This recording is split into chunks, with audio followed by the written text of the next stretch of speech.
سلامتی کا گھر کیا ہے؟ اللہ تعالیٰ کی جنتیں ہیں۔ اللہ تعالیٰ نے بہت خوبصورت جنتیں، محل بنا کے رکھے ہیں ان لوگوں کے لیے جو اچھے اعمال کریں، جہاں کوئی برائی، کوئی تکلیف، کوئی بیماری آزاری نہیں ہوگی، کوئی موت نہیں ہوگی، ہمیشہ سلامتی ہوگی۔ اور اتنی پیاری بات اللہ تعالیٰ نے اس آیت میں کہی ہے کہ اللہ تعالیٰ ان کا دوست ہوگا، اللہ تعالیٰ ان سے محبت رکھے گا۔ تو جب ہمارا خالق، ہمارا مالک ہمارا دوست ہے اس دنیا میں بھی اور آخرت میں بھی، تو سوچیں کوئی ہمارا کیا بگاڑ سکتا ہے؟ کبھی بھی کوئی کچھ نہیں بگاڑ سکتا۔ شیطان مردود جو ہمارا سب سے بڑا، سب سے کھلا دشمن ہے، وہ بھی ہمارا کچھ نہیں بگاڑ سکتا اگر اللہ تعالیٰ ہمارے دوست ہے۔ صرف ہمیں محنت اپنے اوپر کرنی ہے کہ ہمیں گناہوں سے بچنا ہے، ہمیں پرہیزگار بننا ہے، ہمیں نصیحتیں سننے والا اور ان پہ عمل کرنے والا بننا ہے انشاءاللہ۔ باقی کام اللہ تعالیٰ کا ہے۔ کس طرح اللہ تعالیٰ ہمیں سب برائیوں سے بچاتے چلے جاتے ہیں، ہمارے لیے راستے آسان کرتے چلے جاتے ہیں انشاءاللہ۔ ہم دیکھتے رہ جائیں گے اور حیران ہو جائیں گے کہ کس طرح اللہ تعالیٰ نے ہمارے لیے سب کچھ اتنا آسان کر دیا، اور انشاءاللہ اللہ تعالیٰ ہمیشہ ہمارے دوست رہیں گے۔ اس دنیا میں بھی عزت عطا فرمائیں گے اور آخرت میں بھی انشاءاللہ عزت عطا فرمائیں گے۔ پھر اللہ تعالیٰ نے جو بات کی ہے بما کانوا یعملون، بوجہ اس کے جو وہ عمل کیا کرتے تھے۔ تو سب سے امپورٹنٹ بات ہے عمل، یعنی کہ صرف زبانی دعووں سے کام نہیں چلے گا کہ ہم اللہ تعالیٰ سے بہت محبت کرتے ہیں، ہم اللہ تعالیٰ کے بہت رسول سے بہت زیادہ محبت کرتے ہیں، اور ہم لائٹیں لگا لیں اور ہم زور زور سے نعتیں پڑھیں، بہت اچھی بات ہے، ضرور پڑھیں۔ رسول اللہ صلی اللہ علیہ وآلہ وسلم کی شان میں اللہ تعالیٰ نے بھی بہت تعریفیں ان کی ہیں، ان کی تعریف بیان کریں، مگر ساتھ اس کے اپنی نمازوں پہ بھی فوکس کریں، رسول اللہ صلی اللہ علیہ وآلہ وسلم کی سنتیں بھی پڑھیں، سیکھیں، سمجھیں اور ان پہ عمل کرنے کی پوری پوری کوشش کریں۔ یہ ہے اصلی عاشق رسول کا، جو رسول اللہ صلی اللہ علیہ وآلہ وسلم کی سنتوں پہ عمل کرے، جیتی جاگتی نشانی ہو رسول اللہ صلی اللہ علیہ وآلہ وسلم کی سنتوں کی، اتنا ہی میٹھا اخلاق ہو، اتنا ہی بہترین کردار ہو انسان کا۔ یعنی ایمان کے ساتھ نیک عمل بہت زیادہ ضروری ہیں، جب جا کے انسان ایک اچھا مسلمان مکمل ہوتا ہے، ایسا انسان، ایسا مسلمان جو اللہ تعالیٰ کو پسند ہو انشاءاللہ۔ صحیح مسلم کی ایک حدیث سناتی ہوں آپ کو۔ ہمارے پیارے نبی صلی اللہ علیہ وآلہ وسلم نے فرمایا، اللہ تعالیٰ فرماتا ہے، میں نے اپنے نیک بندوں کے لیے وہ نعمتیں تیار کر رکھی ہیں جو نہ کسی آنکھ نے دیکھی ہیں، نہ کسی کان نے سنی، اور نہ کسی انسان کے دل میں آئی۔ اتنی خوبصورت، ہم دنیا کی خوبصورت جگہیں دیکھ کے سوچتے ہیں نا کہ جنت یقیناً ایسی ہوگی، تو اللہ تعالیٰ نے ایک مثال کے طور پہ یہ دنیا بنائی ہے کہ دیکھو اور سوچو کہ جنت شاید ایسی ہو، مگر جنت اتنی خوبصورت ہے، اللہ تعالیٰ کہہ رہے ہیں کہ آپ کی سوچ سے بھی بہت زیادہ بڑھ کر۔ اللہم انی اسألک الجنات النعیم، اللہ تعالیٰ ہم سب کو نعمتوں بھری جنتوں میں لے کے جائے انشاءاللہ۔ سورۃ الحجر آیت نمبر 48 میں اللہ تعالیٰ فرماتے ہیں، یعنی جنت میں انہیں نہ کوئی تھکن ہوگی، نہ انہیں کوئی تھکن نہیں پہنچے گی، یعنی وہ ہمیشہ فریش رہیں گے، ہمیشہ خوش ہوں گے، ہمیشہ کھلکھلاتے ہوئے ہوں گے۔ تو سوچیں ہم دنیا میں کتنا تھک جاتے ہیں، کام ایکسٹرا کر لیتے ہیں، اب رمضان آنے والے ہیں تو ایکسٹرا کام ہو رہا ہے، صفائیاں وغیرہ ہو رہی ہیں، چیزیں بنا کے پہلے سے اسٹور کرنی ہوتی ہیں، فریز کرنی ہوتی ہیں، تو انسان بہت زیادہ تھک جاتا ہے، پھر عبادات بھی ایکسٹرا ہو جاتی ہے۔ کچھ بھی نہیں ہے جنت میں، کوئی کام، کوئی تھکن نہیں، صرف اور صرف مزے ہی مزے ہیں، صرف اور صرف نعمتیں، انعامات ہی انعامات ہیں انشاءاللہ تعالیٰ۔ تو کون نہیں جانا چاہے گا، کون خاتون نہیں جانا چاہے گی کہ پکے پکائے کھانے کی پوری ٹیبل ہمارے سامنے تینوں ٹائم لگ کے آ جائے، جس وقت بھی چاہے ہمارے سامنے پورا بفے لگا ہوا ہو، کون نہیں چاہے گا۔ نئے نئے ڈریسز ہم جو مارکیٹ سے جا کے پرچیز کرتے ہیں اپنی حیثیت کے مطابق کرتے ہیں، مگر وہاں ہماری حیثیت سے ہزاروں کروڑوں زیادہ گنا خوبصورت ڈریسز ہمیں دیے جائیں گے جیسے ہم چاہیں گے۔ میرے تو ذہن میں آتا ہے جیسے بڑی بڑی میکسیز ہوں، خوبصورت اور گلیٹر والی میکسیز ہوں، اور اتنی خوبصورت شائنی، اور ان کے اندر سے چمک نکل رہی ہو، ایسا لگے جیسے کوئی پری آ گئی ہو۔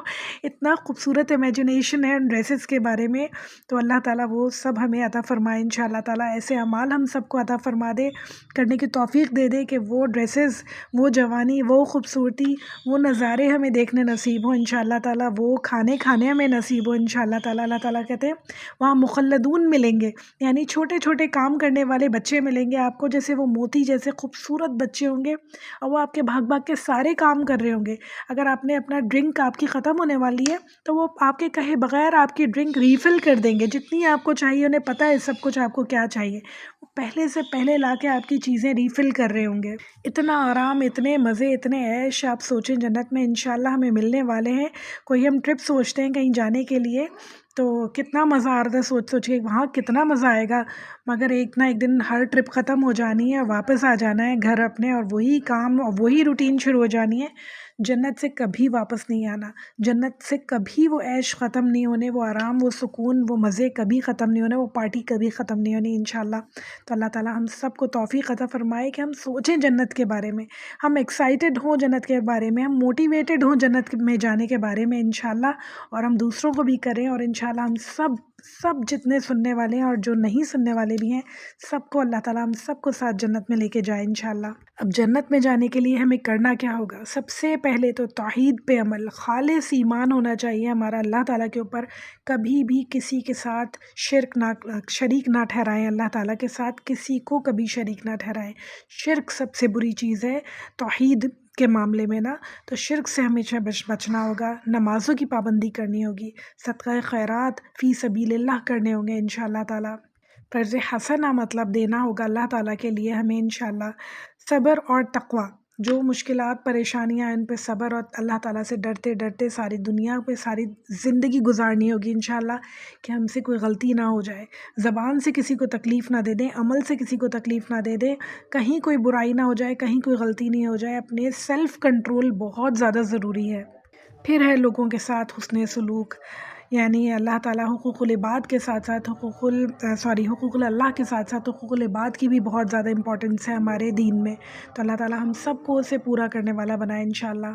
تو میری پیاری بہنوں، دنیا امتحان ہے اور جنت انعام ہے، اللہ تعالیٰ اس امتحان میں ہمیں بہت اچھی طریقے سے کامیاب کرے اور ہمارا انعام انشاءاللہ ہمارا انتظار کرے، آمین ثم آمین۔ 128 آیت اللہ تعالیٰ فرما رہے، اور جس روز اللہ تعالیٰ تمام خلائق کو جمع کرے گا، کہے گا اے جماعت جنات کی، تم نے انسانوں میں سے بہت سے اپنا لیے، یعنی تم نے انسانوں میں سے بہت سے اپنا لیے، یعنی تم نے انسانوں میں سے بہت سے کو گمراہ کر دیا اور اپنی طرف لے گئے، شیطان کی پوجا میں لگا دیا۔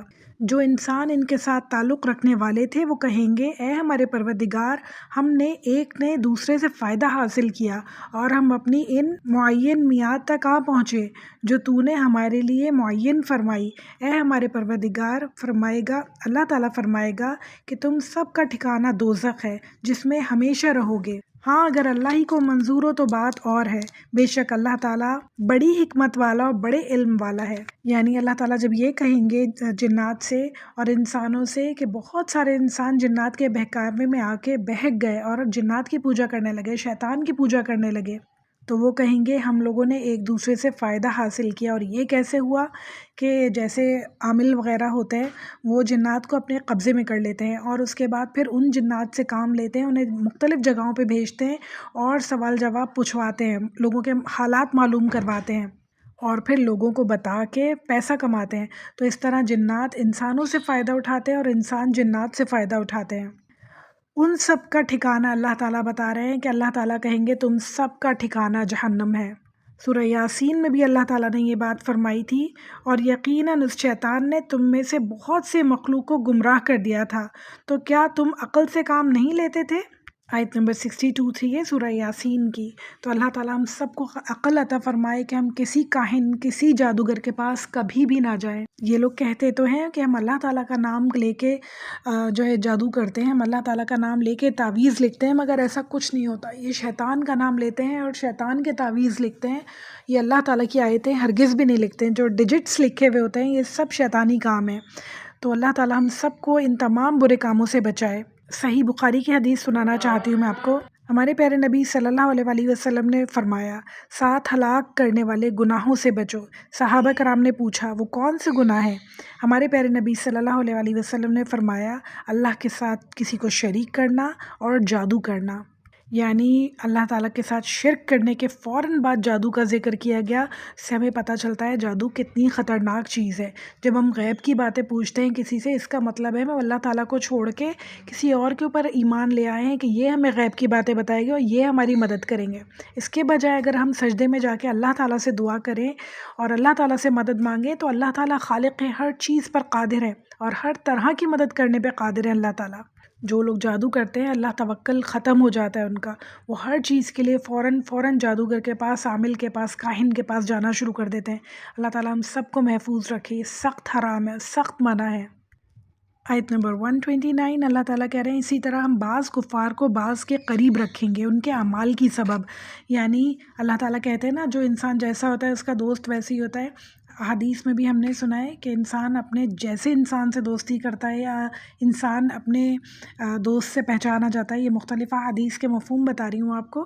تو یہ وہی بات اللہ تعالیٰ کہہ رہے ہیں کہ سب ایک جیسے لوگ ایک جگہ جمع ہو جاتے ہیں اور اللہ تعالیٰ ایسا کرتے ہیں کہ ایک ظالم کو دوسرے ظالم کے اوپر مسلط کر دیتے ہیں. اور مفسرین یہ کہتے ہیں کہ یہ اس لیے ہوتا ہے تاکہ اللہ تعالیٰ ایک ظالم کا بدلہ دوسرے ظالم کے ذریعے سے لیتے ہیں، ایک دوسرے کے اوپر مسلط کر کے انہیں ایک دوسرے کے ہاتھوں تباہ و برباد کر کے. تو اللہ تعالیٰ ہم سب کو محفوظ رکھے ایسے لوگوں سے بھی اور ایسے لوگوں میں شامل ہونے سے بھی انشاءاللہ. 130 آیت اللہ تعالیٰ کہہ رہے ہیں اے جنات اور انسانوں کی جماعت، کیا تمہارے پاس تم میں سے ہی پیغمبر نہیں آئے تھے جو تم سے ہمارے احکامات بیان کرتے اور تم کو اس آج کے دن کی خبر دیتے؟ وہ سب عرض کریں گے کہ ہم اپنے اوپر اقرار کرتے ہیں اور ان کو دنیاوی زندگی نے بھولے میں ڈال رکھا تھا، اور یہ لوگ اقرار کریں گے کہ وہ کافر تھے، یعنی انکار کرنے والوں میں سے تھے. وہ خود اقرار کریں گے اس دن. جنات بھی انسانی رسولوں کے ہی تابع ہوا کرتے ہیں ہمیشہ سے، یعنی جو رسول آئے وہ انسانوں اور جنوں دونوں کے لیے آئے. رسول اللہ صلی اللہ علیہ وآلہ وسلم کو تلاوت کرتے ہوئے بہت دفعہ جنات نے سنا اور ان جنات نے جا کے دوسرے جنات کو بتایا اور اپنے دین کی تبلیغ کی، اور باقی سارے جنات بھی بہت سارے ان میں سے ایمان لے آئے.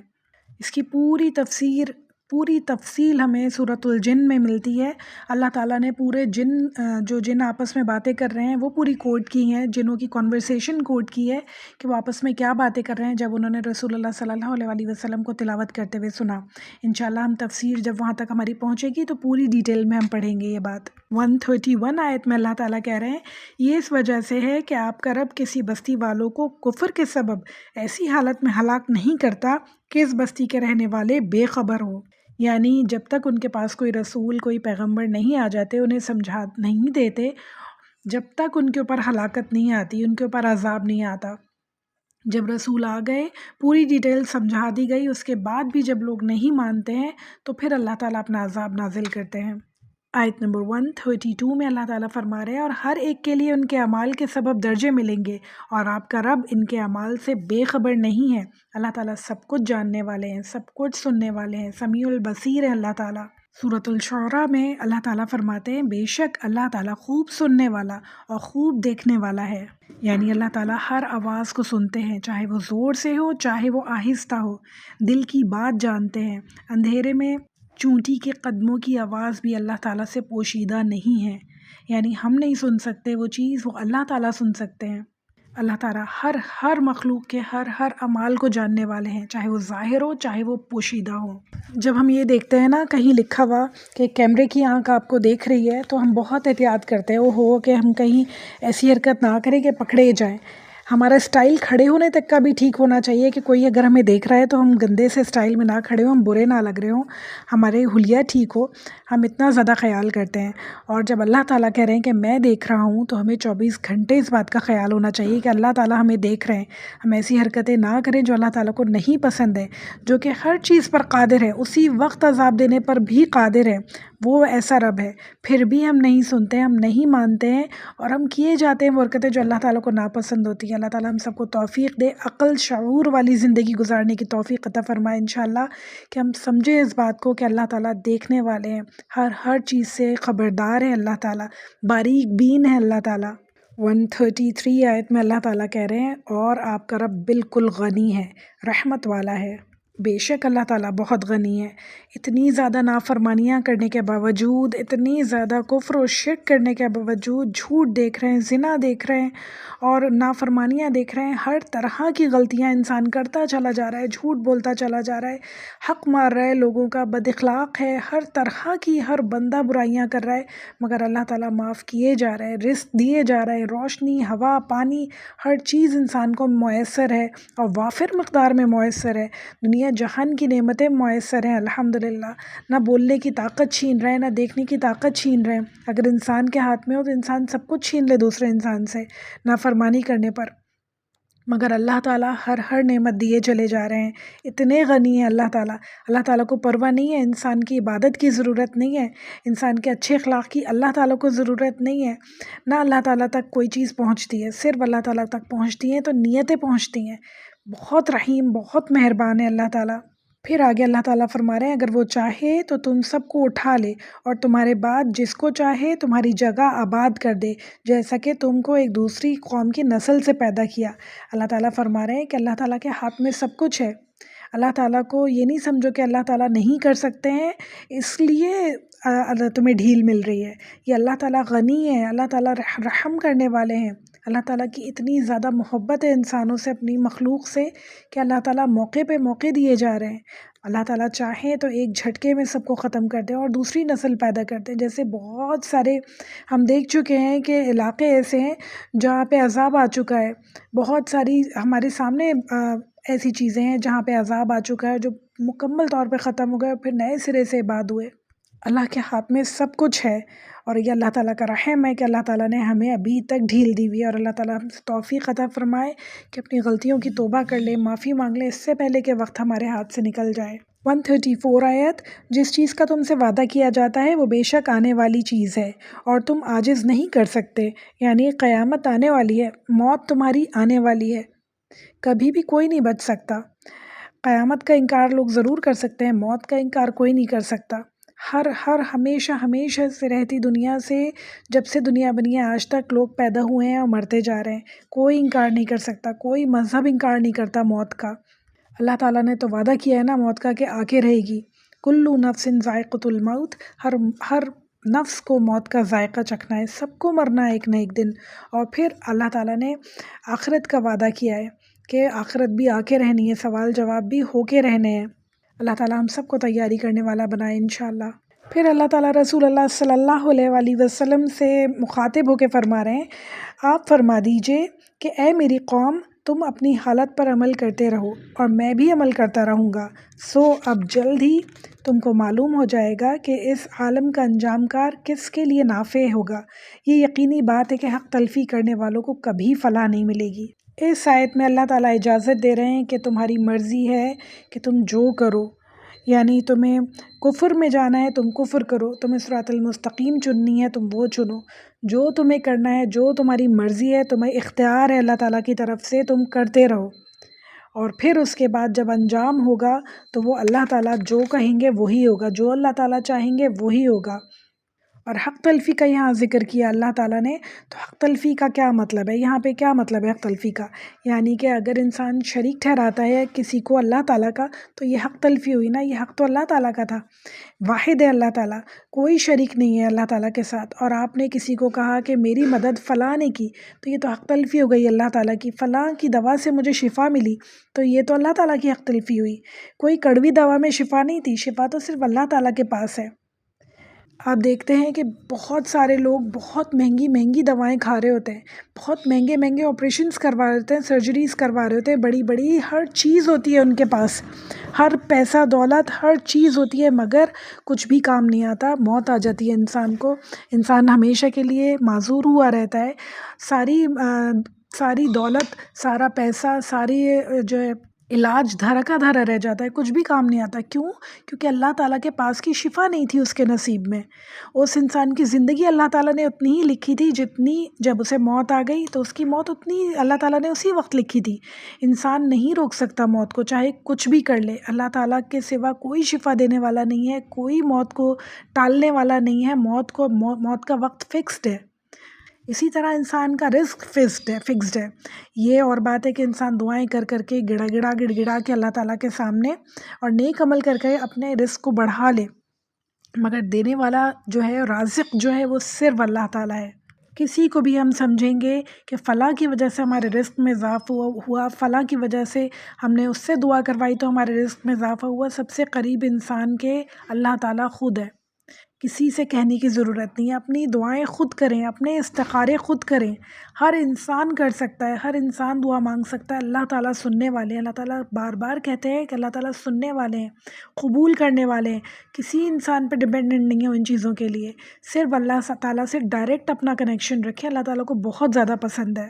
پھر اللہ تعالیٰ ایک بہت ہی دکھ بھری آیت بتا رہے ہیں، آیت نمبر 136 اللہ تعالیٰ کہہ رہے ہیں، اور اللہ تعالیٰ نے جو کھیتی اور مویشی پیدا کیے ہیں ان لوگوں نے ان میں سے کچھ حصہ تو اللہ تعالیٰ کا مقرر کیا اور خود کہتے ہیں کہ یہ تو اللہ تعالیٰ کا ہے اور یہ ہمارے معبودوں کا ہے، یعنی کچھ حصہ اللہ تعالیٰ کے لیے مقرر کر لیا اور کچھ اللہ تعالیٰ کے جو شریک معبود ٹھہرائے ہوئے ہیں ان کے لیے مقرر کر لیا۔ پھر جو چیز ان کے معبودوں کی ہوتی ہے تو وہ اللہ تعالیٰ کی طرف نہیں پہنچتی، اور جو کچھ چیز اللہ تعالیٰ کی ہوتی ہے وہ ان کے معبودوں کی طرف پہنچ جاتی ہے۔ کیا برا فیصلہ کرتے ہیں، یعنی اللہ تعالیٰ کے دیے ہوئے مال میں سے وہ اللہ تعالیٰ کا حصہ کم مقرر کرتے ہیں اور بتوں کا زیادہ مقرر کرتے ہیں، اور پھر اس کے بعد جو بتوں کا حصہ ہے اس میں اگر کمی پیشی ہو جاتی ہے تو اللہ کے حصے میں سے لے کے بتوں کے حصے کو پورا کر دیتے ہیں اور اللہ تعالیٰ کا حصہ کم کر دیتے ہیں۔ اس سے ہمیں یہ پتہ چلتا ہے، یعنی بات بتانے کا مقصد یہ ہے کہ ان کا خوف، ان کی محبت بتوں کے لیے زیادہ ہے، اللہ تعالیٰ کے لیے نہیں، حالانکہ دینے والا کون ہے؟ اللہ تعالیٰ دینے والا ہے۔ اسی طرح ہم دیکھتے ہیں جو لوگ مزاروں پہ جاتے ہیں، پیر و فقیروں سے مانگتے ہیں، تو وہ کیا کرتے ہیں کہ کہیں ہمارے پیر صاحب ہم سے ناراض نہ ہو جائیں، کہیں پیر صاحب ہمیں کوئی بددعا نہ دے دیں، کہیں پیر صاحب ہم سے کوئی ایسی غلطی نہ ہو جائے کہ پیر صاحب ہم سے ناراض ہو جائیں۔ تو پیر صاحب زیادہ امپورٹنٹ ہے یا اللہ تعالیٰ زیادہ امپورٹنٹ ہے؟ اللہ تعالیٰ کو چھوڑ کے وہ پیر صاحب کے پاس جاتے ہیں اور پھر پیر صاحب کی اطاعت میں اللہ تعالیٰ کی نافرمانی بھی کر جاتے ہیں۔ تو ہمیں کسی کے پاس نہیں جانا، ہمیں کسی کی مدد نہیں چاہیے، اللہ تعالیٰ ہمارے اتنے پاس ہیں، اتنے زیادہ موجود ہیں، اللہ تعالیٰ سمیع البصیر ہے، سننے والے، دیکھنے والے، خبردار ہے اللہ تعالیٰ، قائم رہنے والے اللہ تعالیٰ، تو ہمیں کیا ضرورت ہے کہ کسی اور کی ہم مدد مانگیں۔ اللہ تعالیٰ ہم سب کو عقل اور شعور والی زندگی عطا فرمائے انشاءاللہ۔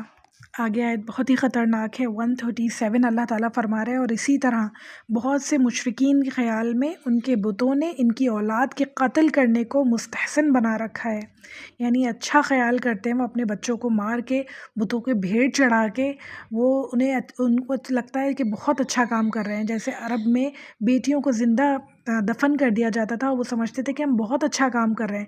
یہ کام انہیں کہاں سے آیا؟ یہ کام انہیں شیطانوں نے سکھایا، یہ کام انہیں یقیناً برے اعمال کی وجہ سے ان کو یہ بات خیال آئی کہ ایسا کریں، ہم اپنی بیٹیوں کو زندہ مار دیا کرتے تھے یا دفن کر دیا کرتے تھے یا بتوں کی بھیڑ چڑھا دیا کرتے تھے، اور انہیں ایسا لگتا تھا کہ ہم بہت اچھا کام کر رہے ہیں۔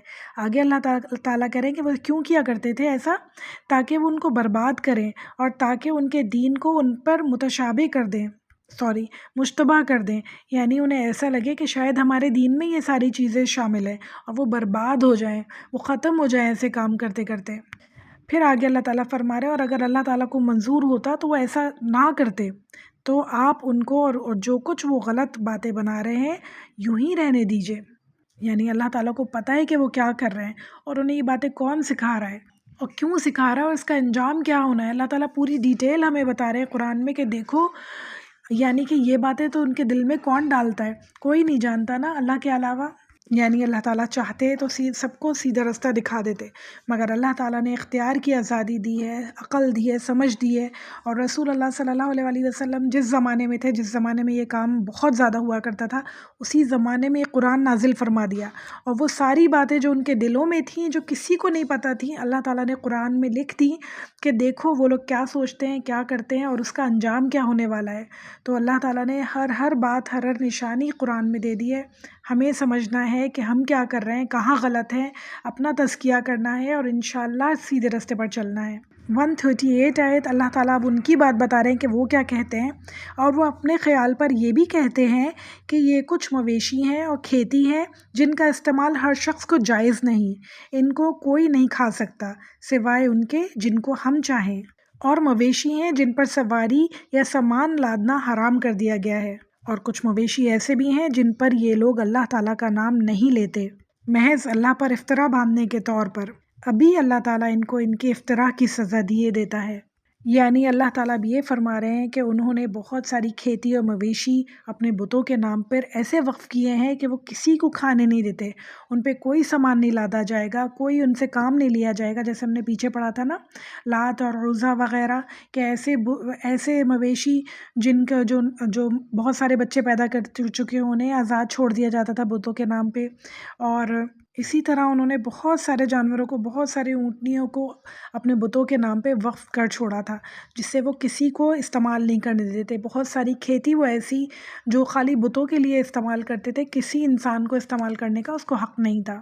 تو اللہ تعالیٰ کے اوپر یعنی یہ لوگ جھوٹ باندھتے تھے کہ شاید اللہ تعالیٰ نے یہ کہا ہے، واللہ عالم. تو اللہ تعالیٰ کہہ رہے ہیں کہ ابھی ان کو سزا ملے گی ان سب باتوں کی جو یہ کام کرتے ہیں. پیدا کس نے کیا، بنایا کس نے، اور آپ اس سارے مال کو کہاں لگا رہے ہیں؟ یعنی اللہ تعالیٰ کا دیا ہوا مال اللہ کے راستے میں خرچ کرنے کے بجائے غلط جگہ خرچ ہو رہا ہے. اگر ہم دیکھیں تو ہم سب کر رہے ہیں. یعنی دیا کس نے ہے مال؟ اللہ تعالیٰ نے. سارا رزق، ہر چیز اللہ تعالیٰ کی دی ہوئی ہے. ہماری صلاحیتیں اللہ تعالیٰ کی دی ہوئی ہے، ہماری آنکھیں، ہماری عقل اللہ تعالیٰ کی دی ہوئی، ہمارا رزق اللہ تعالیٰ کا دیا ہوا، مگر ہم انہیں اپنی نفس کی خواہشوں میں ضائع کر رہے ہیں. ہم انہیں اللہ تعالیٰ کی نافرمانیوں میں لگا رہے ہیں، اور ہمیں انہیں ایسی جگہوں پہ لگا رہے ہیں جو اللہ تعالیٰ نے منع کی ہے. تو ہم بھی سیم کام کر رہے ہیں. ہم انہیں تو کہتے ہیں کہ وہ کیا کرتے تھے، ان کے پاس عقل نہیں تھی. ہم کیا کر رہے ہیں؟ کیا ہمارے پاس عقل نہیں ہے؟ کہ کتاب ہمارے پاس موجود نہیں ہے؟ اللہ تعالیٰ ہم سب کو اپنے تزکیہ کرنے والا بنائے، اپنے آپ کو دیکھنے والا بنائے کہ ہم کہاں غلطی کر رہے ہیں، اور اپنی غلطیوں کو پہ نظر رکھ کے انہیں ٹھیک کرنے والا بنائے انشاءاللہ تعالیٰ. دوسروں کی غلطیوں کو دیکھنے والا نہیں. یہ قرآن میرے لیے نازل ہوا ہے اور مجھے اس سے فائدہ اٹھانا ہے، اور مجھے اس سے ایسا اللہ تعالیٰ کا دین پھیلانا ہے کہ دوسرے لوگ بھی اس سے فائدہ اٹھا سکیں انشاءاللہ تعالیٰ. 139 آیت اللہ تعالیٰ فرما رہے ہیں، اور وہ کہتے ہیں کہ جو چیز اس مویشی کے پیٹ میں ہے وہ خالص ہمارے مردوں کے لیے ہے، اور وہ ہماری عورتوں پر حرام ہے، اور اگر وہ مردہ ہے تو اس میں سب برابر کے شریک ہیں. یعنی یہ بھی انہوں نے خود ہی بنا لیا کہ کیا چیز کس کے اوپر حرام ہے اور کیا چیز کس کے لیے حلال ہے. حالانکہ حرام اور حلال کا فیصلہ کرنے والے صرف اور صرف اللہ تعالیٰ ہیں، جو دینے والے ہیں، جو خالق ہیں، مالک ہیں رزق کے، وہی فیصلہ کرنے والے ہیں کہ کیا چیز کس پہ حرام ہے اور کیا چیز حلال ہے. اور یہ لوگ خود ہی سے بنا لیتے تھے کہ اگر جو کوئی مویشی پریگننٹ ہے، جیسے کوئی اونٹنی، تو وہ اونٹنی جب بچہ دے گی تو وہ خالی مرد کھا سکتے ہیں، عورتیں نہیں کھا سکتی، ان کے اوپر حرام ہے. اگر وہ بچہ پیدا ہوا، وہ بچہ مرا ہوا پیدا ہوا، تو پھر اسے سب کھا سکتے ہیں. پھر اللہ تعالیٰ فرما رہے، ابھی اللہ تعالیٰ ان غلط بیانیوں کی سزا دیے جاتا ہے کہ تم کون ہوتے ہو حرام حلال کے فیصلے کرنے والے؟ اللہ تعالیٰ دینے والے ہیں. اللہ تعالیٰ نے رزق دیا ہے، فیصلہ صرف اور صرف اللہ تعالیٰ کے ہاتھ میں ہے. بلا شبہ وہ حکمت والا ہے اور وہ بڑا علم والا ہے. اللہ تعالیٰ کو معلوم ہے جو اللہ تعالیٰ نے فیصلے کیے ہیں سارے حرام اور حلال کے، اللہ تعالیٰ کو پتہ ہے کہ کیوں کیے ہیں. اللہ تعالیٰ علم والا ہے، حکمت والا ہے. اللہ تعالیٰ نے جو مرا ہوا گوشت ہے اسے حرام کیا ہے. یہ لوگ مرے ہوئے بھی جانور کھا لیا کرتے تھے. اسی آیت سے ہمیں پتہ چل رہا ہے کہ مرا ہوا بچہ پیدا ہوگا تو اسے سب کھا سکتا ہے. اللہ تعالیٰ نے منع کیا ہے. کیوں منع کیا ہے؟ کیونکہ جب کوئی جانور مر جاتا ہے، جب کوئی انسان مر جاتا ہے تو وہ ڈیکمپوز ہونا شروع ہو جاتا ہے. جسم میں جراثیم بننے شروع ہو جاتے ہیں، کیڑے بننے شروع ہو جاتے ہیں، مختلف قسم کی گیسز بننی شروع ہو جاتی ہیں جو انسانوں کے لیے شدید حرام ہے کھانا، شدید نقصان دہ ہے. سب چیز اللہ تعالیٰ نے پیدا کی ہے، کیا چیز فائدہ مند ہے، کیا چیز نقصان دہ ہے، اللہ تعالیٰ کو اچھی طرح پتہ ہے. اسی لیے اللہ تعالیٰ نے انہیں حرام اور حلال رکھا، اور یہ بنائی اس لیے تاکہ انسان کی آزمائش کر سکے، تاکہ اللہ تعالیٰ دیکھ سکے کون کتنا کہنا سننے والا ہے. اللہ تعالیٰ ہم سب کو بہترین کہنا سننے والے لوگوں میں شامل فرمائے انشاءاللہ. 140 آیت ہمارے لیکچر کی لاسٹ آیت. اللہ تعالیٰ فرما رہے ہیں، واقعی خرابی میں پڑ گئے وہ لوگ جنہوں نے اپنی اولاد کو محض برائے حماقت ہلاک کر ڈالا، بغیر کسی سند کے ہلاک کر ڈالا. یعنی اللہ تعالیٰ نے نہیں کہا تھا کہ بیٹیاں پیدا ہوں تو تم انہیں ہلاک کر دو. انہوں نے کیسے ہلاک کر دیا؟ کیسے اللہ تعالیٰ کی ایک جیتی جاتی مخلوق کو انہوں نے مار ڈالا. اتنی پیاری سی معصوم سی چھوٹی چھوٹی نیو بورن بیبیز کو وہ دفن کر دیتے تھے اپنے ہاتھوں سے. کیسے کر دیا؟ کس نے کہا تم سے یہ؟ اور جو چیزیں اللہ تعالیٰ نے کھانے کو دی انہوں نے تم نے اپنے اوپر وہ حرام کر لی. جو چیزیں اللہ تعالیٰ نے جانور تمہیں دی، کھیتی تمہیں دی ہے، تم نے اپنے اوپر حرام کر لی کہ ہم نہیں کھا سکتے، یہ بتوں کے لیے استعمال ہوں گے خالی. تو یہ کہاں کے فیصلے ہیں؟ کس نے کہیں تم سے یہ ساری باتیں؟ اللہ تعالیٰ کہہ رہے ہیں یہ لوگ گمراہی میں پڑ گئے ہیں اور کبھی راہ راست پر نہیں آئیں گے. جو ان کے کام ہیں یہ ایسے ہیں کہ کبھی راہ راست پہ نہیں آئیں گے. اچھا، یہ ہمارا فرض نہیں ہے کہ ہم کسی بھی انسان کو کہہ سکیں کہ یہ حرکتیں اس کی ایسی ہیں، یہ کبھی صحیح اچھا مسلمان بن ہی نہیں سکتا، اس کی حرکتیں ایسی ہیں، یہ تو جہنم میں ہی جائے گا، یہ تو کبھی جنت میں جانے والا ہے ہی نہیں. تو یہ کہنے والے، یہ فیصلے کرنے والے بھی ہم لوگ نہیں ہیں. یہ فیصلہ کرنے والا صرف اور صرف اللہ تعالیٰ ہے، کیونکہ خالق اللہ تعالیٰ ہے، مالک اللہ تعالیٰ ہے، جنت کے بھی، دوزخ کے بھی اور انسانوں کے بھی۔ تو یہ فیصلہ ہمیں اللہ تعالیٰ کے اوپر ہی چھوڑ دینا چاہیے کہ اللہ تعالیٰ کسی کے لیے کیا فیصلہ کرتے ہیں۔